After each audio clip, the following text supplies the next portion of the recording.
Bienvenue dans Décryptage. Nous recevons aujourd'hui M. Malamine Sanogo. Il est le directeur général du Conseil du coton et de l'anacarde en Côte d'Ivoire. Dans cet entretien, M. Sanogo nous parle de l'anacarde dont la Côte d'Ivoire est le premier producteur et premier exportateur au niveau mondial. M. Sanogo, pouvez-vous présenter le Conseil du coton et de l'anacarde que vous dirigez? Le Conseil du coton et de l'anacarde est une nouvelle structure qui a juste 2 ans, puisque ça a été créé en 2013 à la faveur de la réforme des filières coton et anacarde. Et les missions essentielles du Conseil du coton et de l'anacarde, c'est le développement de ces 2 filières-là. Inscrire ces 2 filières-là dans la durée avec en point de mire l'amélioration des revenus du producteur et la création de la valeur ajoutée par la transformation. Qu'est-ce qui explique ces performances dans le secteur de l'anacarde?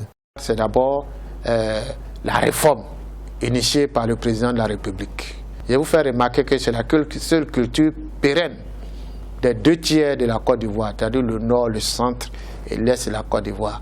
Il y a des années où les prix annoncés à l'époque, souvent 200, 250, mais sur le terrain, ça s'achetait jusqu'à 25 francs.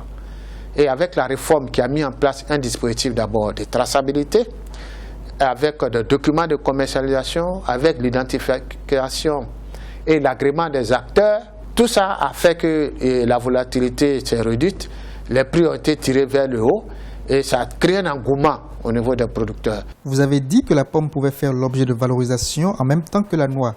Quel est le potentiel pour les producteurs que vous encadrez?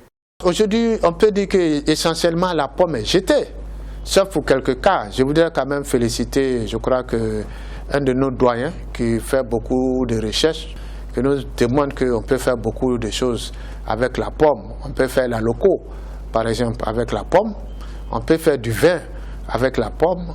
On peut faire du jus avec la pomme. On peut faire du biocarburant, je dirais, avec la pomme. Mais surtout, on peut faire du bioplastique aussi avec la pomme. On peut faire des aliments de bétail avec la pomme qui va régler même le problème de transhumance. Donc c'est sur ces axes-là que nous accélérons notre développement, mais tout en ne négligeant pas les autres possibilités de la pomme.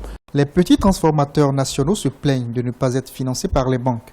Pouvez-vous agir à ce niveau? Vous savez que toute la commercialisation de l'anacarde, que ce soit la manne, que ce soit le noix de cajou, c'est fait par l'extérieur. Les banques ne sont pas beaucoup impliquées.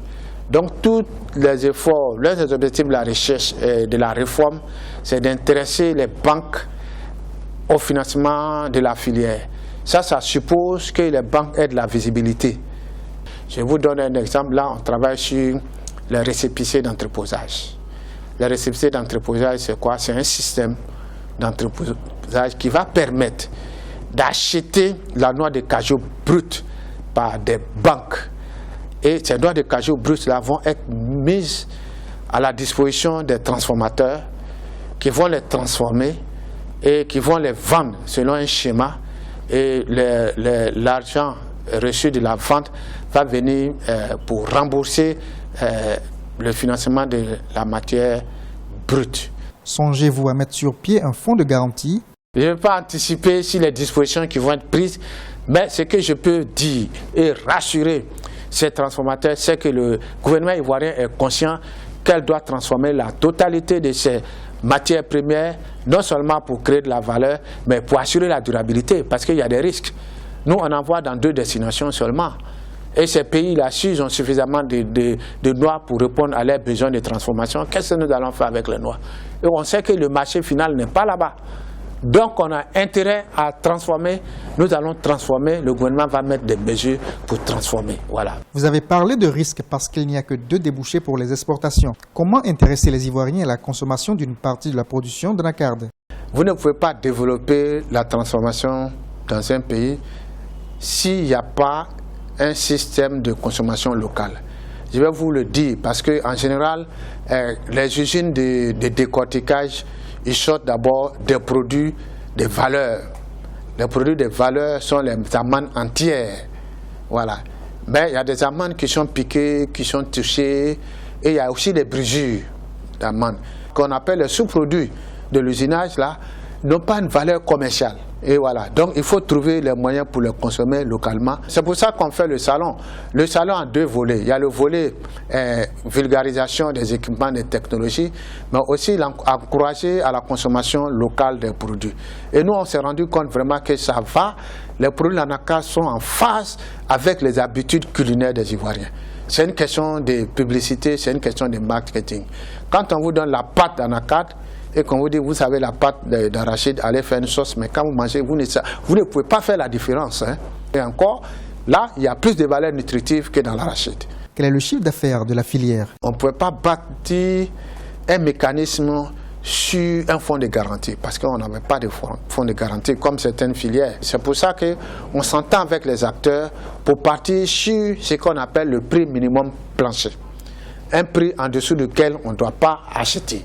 Parce que si vous achetez en dessous, d'abord vous découragez le producteur et nous on sait que la structure du coût peut permettre d'acheter. Mais le reste, on laisse le rapport de l'offre et de la demande déterminer le niveau de prix.